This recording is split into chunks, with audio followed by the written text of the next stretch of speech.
Op dinsdag 15 maart, 's morgens om 9:30, werd deze juwelier hier achter mij overvallen. Voor het filmpje van de opsporingssite dadergezocht.nl worden ook de beelden gebruikt die een alerte oorbeeld maken met de mobiele telefoon. Als aanvulling hierop maakt de politie extra opnames. Wij brengen nu de route in beeld, dus wat salons erin binnen, wat de scooter van is. En dan blijkt uit het onderzoek dat het inderdaad de scooter die wij toen aantroffen achter het Kambuursterpad, dat de scooter is die gebruikt is. Correct na de oerval pakte de politie 4 verdachten op in de omkrieten van het Kambuursterpad.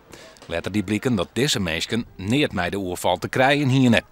De politie had nog heel dit geen idee waar de dierders wezen kennen en had tal van vragen. Wie had hun reden dus op die route?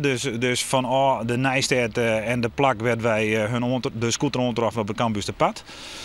Binnen mensen die hun van tevoren had, binnen mensen die hun rennen had in de veebuurt, had daar een bewijs van spreken een auto staan die hun meenam had.